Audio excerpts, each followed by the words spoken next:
সম্মানীয় শ্রোতাগণ, আপনারা দেখছেন RS update Bangla YouTube channel. ইতিমধ্যেই বেরিয়ে আসলো আজকের বিশেষ বিশেষ সংবাদ।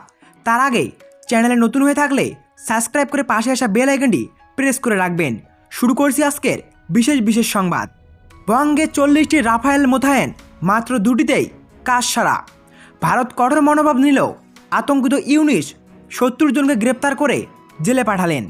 বাংলাদেশে হিন্দুদের উপর নির্যাতন নিয়ে প্রধানমন্ত্রী নরেন্দ্র মোদী উদ্বিগ্ন। পররাষ্ট্র সচিব বাংলাদেশে সফরও করেছেন।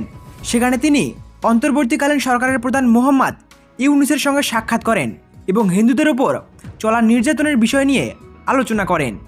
পরে পররাষ্ট্র সচিব সংসদীয় কমিটির সঙ্গে সাক্ষাৎ করে বাংলাদেশ সফরের বিষয়ে তথ্য শেয়ার করেন। সেখানে কী ঘটনা ঘটছে?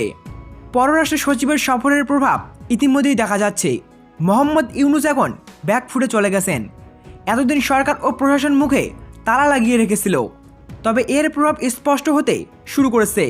তারা স্বীকার করছে যে তাদের শাসনকালে হিন্দুদের উপর নির্যাতনের এই ঘটনা প্রতিদিন ঘটছে।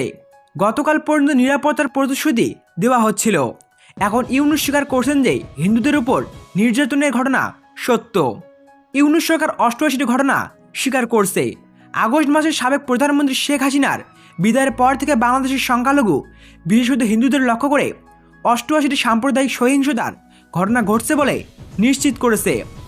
অন্তর্বর্তীকালীন সরকারের প্রধান মোহাম্মদ ইউনুসের প্রেস সচিব শফিকুল আলম এই পরিসংখ্যান প্রকাশ করেছেন এবং বলছেন যে এই হামলাগুলির সঙ্গে জড়িয়ে থাকার অভিযোগে 70 জনকে গ্রেপ্তার করা হয়েছে। এই ঘোষণা ভারতের পররাষ্ট্র সচিব বিক্রম মিশ্রির সফরের পরে এসেছে। মিস্ত্রি দেশটির নেতৃত্বের সঙ্গে বৈঠককালে বাংলাদেশের সংখ্যালঘুদের সুরক্ষা এবং কল্যাণ নিয়ে উদ্বেগ প্রকাশ করেছিলেন। তিনি হামলার সংখ্যা বাড়ার বিষয়ে ভারতের আশঙ্কা প্রকাশ করেন এবং দুর্বল সম্প্রদায়গুলোর সুরক্ষা জোরদার করার আহ্বান জানান। মাত্র 2টি রাফায়েল যথেষ্ট।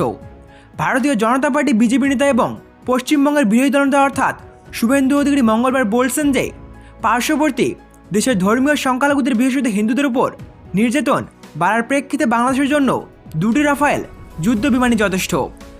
বাংলাদেশের ধর্মীয় সংখ্যালঘুদের উপর নির্যাতনের নিন্দা করতে বিজেপি এবং বেশ কয়েকটি হিন্দু সংগঠন মিলে উত্তর 24 পরগনা জেলার বসিরহাটের বাংলাদেশ সীমান্তের কাছে ঘোষাডাঙ্গায় প্রতিবাদ সভা করেছেন।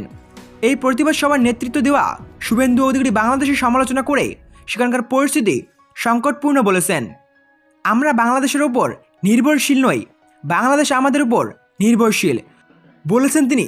যদি আমরা 97টি পণ্য পাঠানো বন্ধ করি তাহলে আমাদের চাল এবং কাপড় পাওয়া বন্ধ হয়ে যাবে। যদি আমরা ঝাড়খণ্ড থেকে উৎপাদিত বিদ্যুৎ না পাঠাই তাহলে 80% গ্রামে আলো থাকবে না। শুভেন্দু অধিকারী আরও বলেন, হাসিমারাতে 40টি রাফায়েল বিমান যুদ্ধ মোতায়েন রয়েছে, মাত্র 2টি পাঠালেই বাংলাদেশ শেষ।